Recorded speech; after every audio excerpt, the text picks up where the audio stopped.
어르신들은 다 기억하시겠지만 우리나라가 개인마다 손목시계를 차고 다니니까 사실 얼마 안 돼요.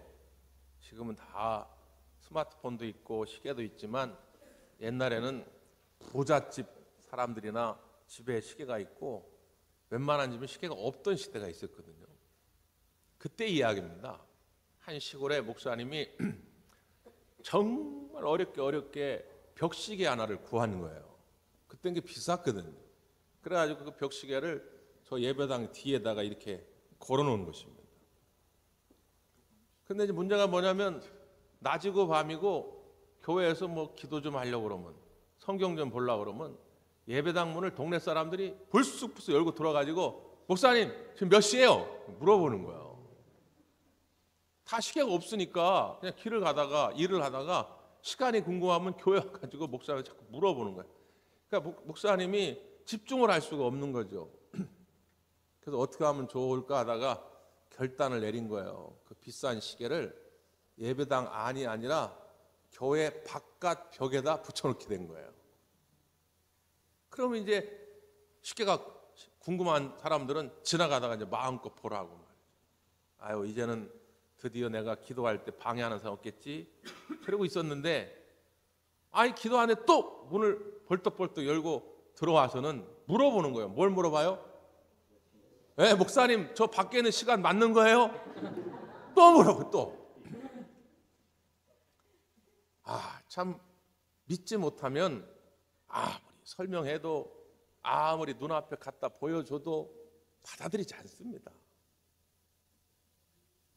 하나님의 말씀을 여러분 앞에 하나님의 음성으로 들려주어도 믿음이 없으면 하나님 그거 정말 맞는 거예요? 하나님 정말 그거 나한테 이루어지는 거 맞는 거예요? 또 계속 묻기만 하는 거예요. 받아들이기가 어려운 것이죠. 한 5월쯤에도 제가 시편 42편의 말씀을 가지고 하나님께 소망을 두자 그런 말씀을 증거했는데 그 이후에도 비슷한 주제를 가지고 계속해서 말씀을 드렸는데 그걸 믿음으로 받아들이지 못하면 여전히 하나님께 소망을 두지 못하고 다른 것 의지하다가 실망하고 절망할 수밖에 없는 것이죠. 그래서 오늘 다시 한번 여러분에게 하나님께 소망을 두자 이런 주제로 말씀을 전하는데 그냥 하면 안 될 것 같아가지고 앞에다가 오직 이걸 붙였어요. 한번 따라서 해보실까요? 오직 하나님께 소망을 두자. 이게 오늘 말씀의 제목입니다. 이 말씀을 붙들고 우리 모든 대광 성도들이 건강하게 활기 있게 살아가면 좋을 텐데 혹시라도 그렇지 못하면 또 하겠죠. 그때는 앞에 또 붙일 거예요. 그래도 오직 하나님께 소망을 두자. 시작.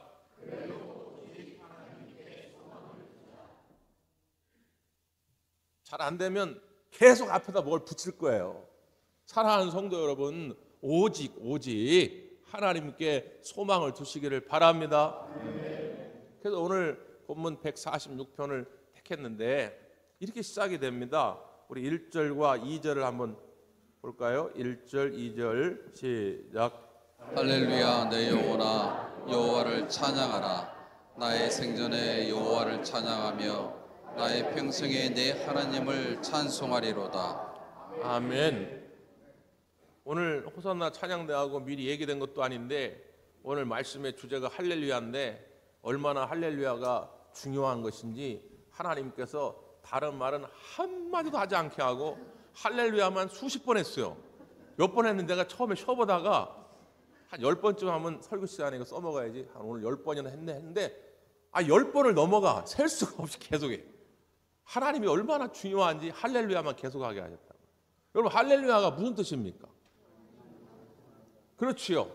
원래 시브리어로 힐렐이라는 말은 찬양하다 그런 뜻이에요. 근데 찬양하다라는 말을 명령어로 바꾼 것이 할렐루입니다. 할렐루. 찬양하라. 명령하는 것이죠. 야는 야훼의 준말이에요. 그러니까 할렐루야 이 말은 하나님을 찬양하라, 여호와를 찬양하라라고 하는 명령입니다. 특별히 시편 146편부터 시편 끝 150편까지를 우리가 할렐루야 시 이렇게 별명을 붙였어요. 왜냐하면 이 시편 146편부터 150편까지는 할렐루야로 시작해서 할렐루야로 끝납니다. 무슨 의미일까요? 자신의 인생을 오직 할렐루야로 시작해서 할렐루야로 끝나겠다는 거예요. 무슨 일이 있어도 나는 할렐루야로 시작해서 할렐루야로 끝나겠다는 거예요. 중간에 복잡한 일들이 많이 생기겠죠. 슬프고 황당하고 고통스럽고 그런 일들이 있겠지만 그런 것과 관계없이 나는 그저 할렐루야로 시작해서 할렐루야로 끝나겠다는 거예요. 그게 할렐루야 인생이 되는 것이죠. 우리 대광 가족들도 할렐루야 인생이 되기를 바랍니다. 네. 그러니까 오늘 1절의 말씀은 뒤에다 해석을 붙여놓은 거예요. 할렐루야 내 영혼아 여호와를 찬양하라 이렇게 된 거예요. 그 여호와를 찬양하라 이게 할렐루야의 뜻이거든요. 그러니까 다시 읽으면 할렐루야 내 영혼아 할렐루야 이 말이에요. 그런데 할렐루야 내 영혼아 할렐루야 그 중간에 내 영혼아라고 들어가 있어요. 내 영혼아. 할렐루야는 분명히 명령형이라고 그랬잖아요. 그런데 그 명령을 다른 사람에게 하는 게 아닙니다. 누구한테 하고 있는 거예요? 내 영혼. 자기한테 하고 있는 거죠. 요즘 자주 쓰는 말 가운데 셀프 텔러라고 하는 말이 있어요. 셀프 텔러. 셀프, 스스로, 텔러, 말하는 자. 그런 이야기입니다. 자기 스스로에게 말하는 자기가 있다는 거예요. 또 다른 나. 이게 평소에는 잘 드러나지 않다가 아주 중요한 일, 급한 일, 힘들고 어려운 일 이런 걸 만날 때 특별히 그 또 다른 나, 그 셀프 텔러가 자꾸 활동을 합니다. 예를 들어서 어떤 뭐 사고를 당했다. 그러면 어떤 경우에는 그 또 다른 나가 이렇게 말합니다. 야, 그래도 다행이다. 야, 생명 안 뺏기고, 그래서 요 정도 다치고, 이거 그냥 보험 처리하면은 뭐 차 부서진 거 아깝긴 하지만 그래도 보험 처리하면 되고, 야, 이 정도면 그래도 얼마나 감사하냐. 이렇게 말하는 나가 내 안에 있어요. 이거 뭐 다른 사람한테 얘기를 하는 게 아니라 내가 나한테 하는 얘기라 그 말이에요. 그런데 반면에 또 다른 나 이런 경우도 있습니다. 그렇지 내 인생 참 재수가 없단 말이지. 나는 신호 잘 지키고 나는 속도 위반 안 하고 잘 가고 있는데 저 나쁜 놈이 와가지고 들이받아가지고 내 이 아까운 차 다 부서지고 말이지. 나 이렇게 다리 다치고 말이지. 이게 뭐냐 말이지.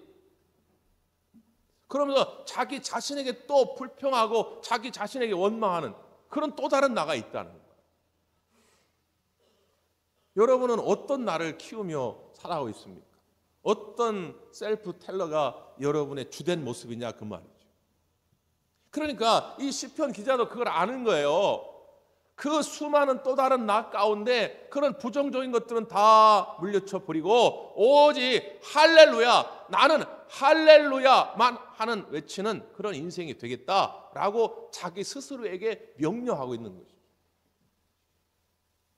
우리는 여전히 이 싸움 가운데 있습니다. 예수님도 마태복음 6장 24절 가운데 뭐라고 말씀합니까?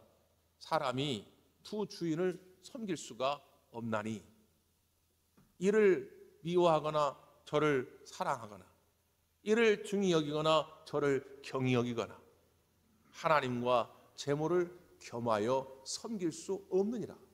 이렇게 말씀합니다. 우리말 성경에는 그냥 재물로 되어 있지만 원래 원문 성경에는 만몬이라 되어 있어요. 만몬은 신입니다. 신. 하나님과 만몬, 재물, 신을 동시에 섬길 수가 없다는 거예요.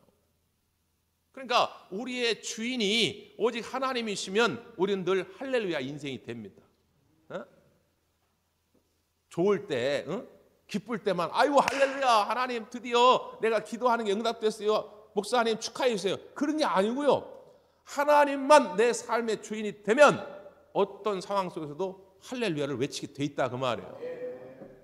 그런데 두 주인을 섬기니까 하나님 외에 또 다른 것을 자꾸 주인 삼게 되니까 할렐루야가 안 나와요. 이게 억지로 안 되거든요. 그래서 오늘 시편 기자는 자꾸 자기 자신에게 명령하는 것입니다. 내 영혼아, 내 영혼아, 할렐루야, 할렐루야만 외쳐라 말이죠. 그랬더니 그 명령 앞에 자기 자신이 순종하는 거예요. 자기 자신이 응답하는 것입니다. 그게 2절의 말씀이에요. 뭐라고 그랬어요? 나의 생전에 하나님을 찬양하고 나의 평생에 하나님을 찬양하리로다. 나의 생전에, 나의 평생에 무슨 뜻입니까? 무슨 일이 있어도, 어떤 상황 속에서도 나는 오직 하나님만을 찬양하기로, 할렐루야 인생이 되기로 자기는 결단하였다는 것입니다.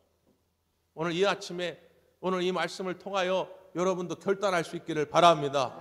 나의 평생에, 나의 생전에 나는 할렐루야 하나님만을 찬양할 것이다. 왜 시인이 이런 고백을 하게 됐을까요? 그 다음 보실까요? 3절 4절 3절 4절 시작. 귀인들을 의지하지 말며 도울 힘이 없는 인생도 의지하지 말지니 그의 호흡이 끊어지면 흙으로 돌아가서 그날에 그의 생각이 소멸하리로다. 여기 보니까 귀인들을 의지하지 말며 그랬어요. 귀인들, 능력 있고 돈 좀 있고 뭔가 힘 좀 있다고 하는 사람들, 그런데 그들을 의지하지 말라 그랬어요. 또 도울 힘이 없는 인생도 의지하지 말라. 결국에는 다 허망한 것들인데 그게 마치 나한테 큰 도움이 될 줄 알고 의지했다가 그것 때문에 실망하고 절망하게 되니까 그런 도울 힘이 없는 인생도 의지하지 말라. 시인이 공부하다가 깨달은 게 아니에요. 이 시인이 자기의 삶을 살아오면서 직접 경험한 것들이에요. 나도 살아보니까 그때 당시엔 그 귀인, 그 사람이 뭐 돈 좀 있든 지식이 있든 뭐 힘이 있든, 저 귀인, 저 사람만 딱 붙잡으면 뭔가 될 것 같았단 말이에요. 내가 저 사람만 있으면 내 인생 행복할 것 같았다 그 말이에요. 그런데 그 귀인이 나를 배신하더라는 거예요. 그 배신 속에서 더 큰 실망과 절망을 경험하게 됩니다. 그 4절에 이런 표현이 있잖아요. 그의 호흡이 끊어지면 흙으로 돌아가서 그날에 그의 생각이 소멸하려다. 하나님이 우리를 흙으로 지으시고 호흡을 집어넣었어요. 생기를 불어넣습니다. 비로소 인간이 된 것이지요. 근데 여기서 호흡이 빠져나가면 그냥 우리는 흙덩어리예요. 흙. 그러니까 인간의 한계성을 이야기하는 것이죠. 피조물성. 우린 다 그런 존재들이에요. 사람은 사랑할 존재지 믿고 의지할 존재가 아닙니다. 사람 믿고 의지했다가 얼마나 많은 실망과 절망을 경험합니까? 그러니까 우리가 귀인을 의지하거나 어떤 돈을 의지하거나 어떤 힘을 의지하다가 그 때문에 배신을 당하고 그 때문에 실망하고 절망하게 되니까 어떻게 되느냐? 소망을 잃어버려요. 그럼 소망을 잃어버리면 어떻게 되느냐? 극단적인 선택을 하게 됩니다. 여러분, 조금이라도 아주 작은 것일지라도 소망이 있으면 어떤 역경도 이겨낼 수가 있어요. 역전시킬 수 있습니다. 그래서 죽자 했는데 소망이 더해지면 살자가 됩니다. 내가 역경이라고 생각했는데 역경 더하기 소망이 붙으면 그게 그냥 역경이 아니라 경력이 됩니다. 간증거리가 돼요.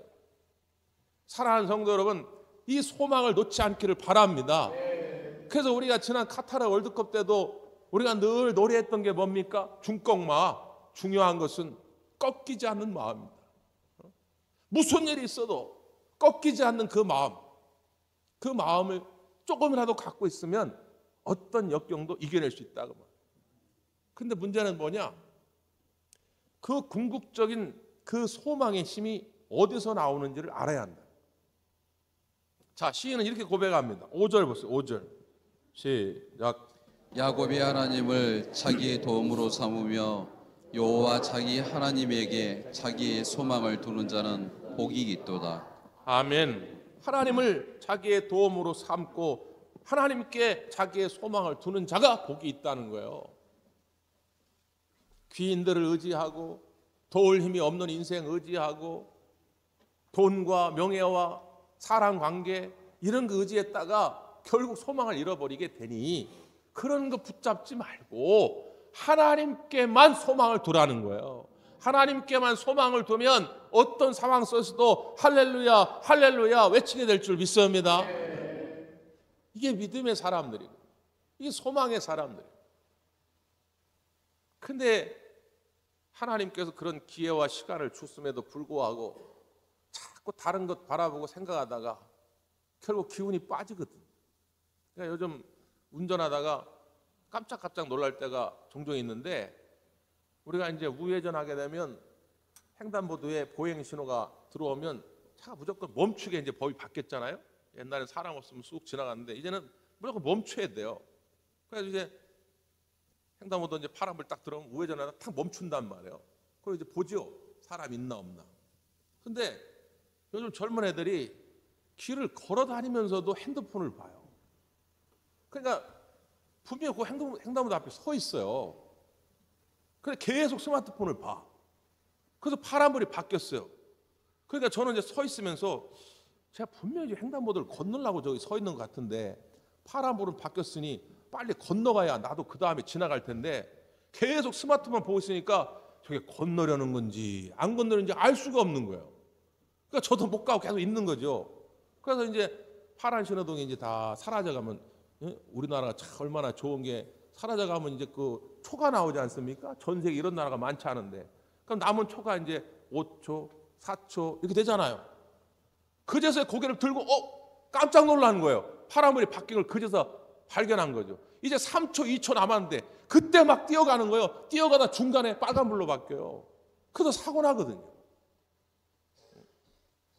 아니 충분히 시간을 주었는데 천천히 걸어가도 얼마든지 안전하게 걸어갈 수 있는 초록불이 켜져 있을 때는 뭐하다가 딴짓하다가 빨간불로 바뀌었는데 그제서야 허둥지둥 뛰어가고 있냐 그 말이죠. 하나님께 소망을 두는 자를 하나님이 책임져 주시겠다고 하고, 하나님께서 우리에게 시간도 주시고 기회도 주셨어요. 그래서 우리가 이렇게 예배당에 와가지고 하나님 말씀 들으면서 위로도 받고 새 힘도 얻고 또 하나님께 기도하면서 지혜도 얻고 능력도 얻고, 여러분 그럴 때 자꾸 딴짓하지 마시고 하나님께 집중할 수 있기를 바랍니다. 그 말씀을 붙드시기를 바랍니다. 그래서 이 시선을 안 뺏기면 그 어떤 상황 속에서도 우리가 하나님을 찬양하게 된다 그 말이에요. 근데 여러분처럼 아멘을 하면 좋아요. 우리 영상을 보고 제 동료 후배 목사님들이 아유 목사님 그 대구한교는 어떻게 이렇게 아멘이 크냐고, 자기는 아멘들을 잘 안 한다고 미치겠다고 막. 우리 교회는 이게 아멘이 풍성한 교회예요. 그래서 좋은 교회인 줄 믿습니다. 여러분 중에 하면 좋은데 들어도 아까 서두에 말한 것처럼 목사님 저 시계 맞아요? 또 묻는 사람이 있는 거예요. 그러니까 시인이 답답하니까 꾸미는 얘기가 아니고요, 소설처럼 지어낸 얘기가 아니고요, 자기의 인생을 통해서 경험한 이야기들을 간증하듯이 또 소개하는 거예요. 하나님 어떤 분인가 말이죠. 하나님 왜 우리가 하나님께 소망을 둬야 하는지를 또 설명하는 거예요. 그게 뒷부분입니다. 6절 한번 6절 시작. 여호와는 천지와 바다와 그 중에 만물을 지으시며 영원히 진실함을 지키시며. 하나님은 어떤 분이시라고요? 천지와 바다를 만드신 창조주가 되시는 분이다. 사람은 호흡이 빠져버리면 끝입니다. 부모도 아무리 나를 사랑하고 챙겨주고 싶어도 호흡이 빠져나가면 끝이다 그 말이에요. 사랑하는 연인도 지금은 나를 위해 하늘의 별까지 따달 것 같지만 그 사랑 마음 식어지면 남보다 더해요. 연인도 친구도 다 그런 거예요. 동업자가 지금은 나하고 목숨까지 나눌 것처럼 말하지만 조금만 손해보고 돈 빼앗기게 되면 원수보다 더 심한 관계 됩니다. 근데 우리 하나님은 그렇게 하지 않으시겠다는 거예요. 그래서 뒤에다가 뭐라고 붙여놨어요? 우리 하나님은 영원히 진실하신 분이다.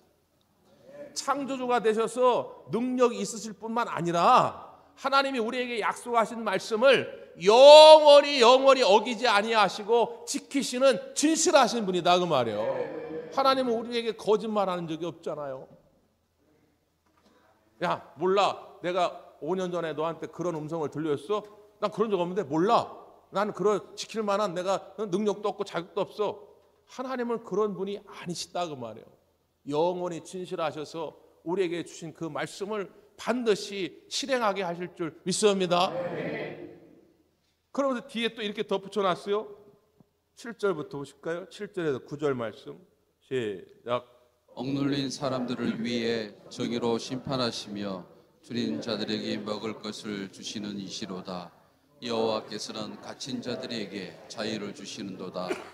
여호와께서 맹인들의 눈을 여시며 여호와께서 비굴한 자들을 일으키시며 여호와께서 의인들을 사랑하시며 여호와께서 나그네들을 보호하시며 고아와 과부를 붙드시고 악인들의 길은 굽게 하시는도다. 아멘.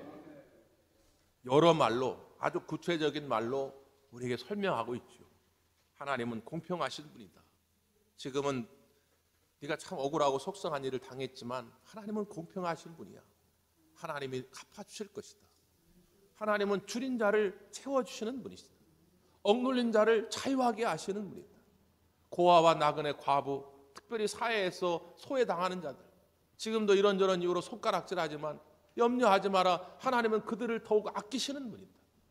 그런 하나님이시기 때문에 그 하나님을 의지하는 마음으로 할렐루야 인생이 되라고 하는 것입니다. 시인은 우리보다 먼저 경험한 거예요. 여기 계신 우리 어르신 가운데 제일 연세가 많으신 분 계시겠지만 이 시인에 비하면 한참 동생인 거예요. 그렇잖아요. 이 시인은 아주 오래전에 자기 인생의 경험을 통해서 하나님이 이런 하나님이니까 그 살아계신 하나님을 경험하고 너희들도 나처럼 하나님께만 소망을 두라고 우리에게 권면하고 있는 것입니다. 그래서 이제 우리도 그 말씀의 그 능력을 깨닫고 나도 가서 이 시인처럼 소망을 증거하는 자가 되어야 됩니다. Desire pass라고 하는 영어식 표현이 있습니다. Desire, 뭐 갈망 그런 뜻이죠. 소망 그런 뜻이고, 패스는 길, 궤도 뭐 그런 뜻인데 Desire pass 그러면 갈망의 길, 소망의 길 뭐 그런 뜻입니다. 사전적인 의미는 어떤 뜻이냐면 사람과 동물이 자주 다녀서 생긴 작은 길 그런 뜻입니다. 예를 들면 이제 우리가 계양산에 원래는 길이 없었는데 뭔가 가야 돼. 그러니까 누군가 처음 갈 거 아닙니까? 누군가 처음에는 처음 갈 때는 거기 거칠겠죠. 그러나 가야 할 이유가 있으니까 가게 됩니다. 한 사람, 두 사람 가다 보면 조그만 이렇게 오솔길 같은 게 하나 생기죠. 그걸 갈망의 길이라고 그래요. 처음에 누군가 갈 때는 어렵습니다. 이 상황 속에서 지금 이 분위기 속에서 소망을 얘기한다는 게 쉽지 않을 때가 있어요. 여러분 가정 안에서나 직장 안에서나 여러분 셀 모임 안에서나 어디에서나. 그러나 누군가가 믿음을 가지고 그 소망을 선언할 때에 그 공동체에 가득했던 어둠의 그림자가 떠나가고 하나님의 뜻이, 하나님의 빛이 임하게 될 줄 믿습니다. 사도행전 27장에 유라굴로 광풍을 만나게 되죠. 그래서 그 배 안에 타고 있던 276명의 사람들이 다 어둠에 휩싸입니다. 구원의 여망을 잃어버려요. 소망을 잃어버립니다. 이제 우린 다 죽었구나. 그러나 그때 누가 나옵니까? 사도 바울이 나서는 거예요. 두려워하지 마라. 안심하라. 어제 저녁에 하나님의 사자가 내게 나타나서 말씀하시기를 너는 가이사 앞에 서야 될 것이다. 너는 반드시 로마의 복음화를 위해서 가이사 앞에 서야 할 것이고 너에게 이 배에 타고 있는 모든 사람을 내게 맡겼으니 단 한 사람도 생명에는 해함이 없을 것이고 배만 부서지게 될 거다. 하나님의 사자가 나한테 이렇게 말씀하셨는데 나는 이 말씀 그대로 될 것을 믿노라. 그러니 여러분도 안심하라. 이게 갈망의 길을 디자이어 패스를 만들어가는 사람의 사명입니다. 여러분에게 이 사명을 맡기시려고 여러분을 부르신 거예요. 지금도 여러분 가족 가운데, 여러분 친구들 가운데, 여러분 이웃들 가운데 아파하는 이가 있단 말이에요. 소망을 잃어버리고 어둠의 터널에서 빠져나오는 누군가가 있다 그 말이에요. 그의 손을 붙잡고 나오라고 여러분을 소망의 도구로 불러주셨습니다. 다시 한번 사랑의 마음으로 둘러보시고 하나님께 소망을 두는 여러분 인생이 되기를 간절히 바랍니다. 기도하겠습니다.